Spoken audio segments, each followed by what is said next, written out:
Barkanmu da nishaɗantuwa ga wannan waka ta shahararren mawaƙi wato Hamisu Breaker a cikin irin salon da ya zo muku da shi na wannan zamani na musamman.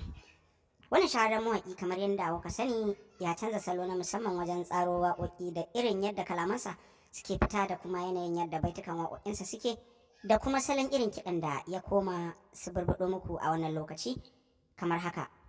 Wannan waƙa mai taken suna Mai Sona waƙa ce ta musamman kamar yadda muka saba gaya muku a kowane irin lokaci. Shahararren mawaƙi zai ci gaba da kawo muku waƙoƙi na musamman na zamani domin ƙayata gobansa da kuma irin yadda yake so ya fitar da waƙoƙi na musamman domin farin cikin masu sauraronsa a kowane lokaci.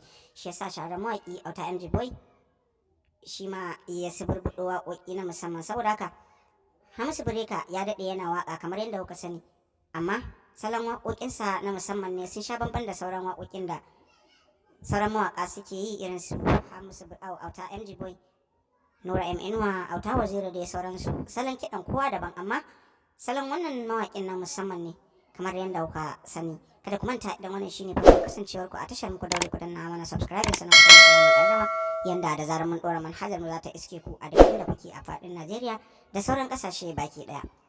To masu saurare, kada ku manta, waƙar Mai Sona kuka saurara da kuma labari game da wani sashi da ya shafi waƙoƙi na shahararren mawaƙi wato Hamisu Breaker. Kada ku manta, Hamisu Breaker fa ya saki alban wata ɗaya da ya wuce har da 'yan kwanaki, saboda haka kada ku yi ƙasa a gwiwa domin ganin kun samu wannan garaɓasa ta musamman. Wata waƙoƙin da ya saki, sannan ya wallafa wata bidiyo, kina ji wannan waƙar da aka yi bidiyon ta kwarai da gaske bidiyon ya ƙayatu. Kada ku yi ƙasa a wajen samun wannan bidiyo na musamman. Na sauraro, ku dinga yi mana like da sharing a bidiyon mu, sannan ku dinga wato aje mana comment domin sanar da ra'ayinku game da wannan tasha ta mai albarka. Mun gode da sauraro, tare da fatan Allah Ubangiji ya sada mu da alkhairinsa. Amin summa amin. A huta lafiya.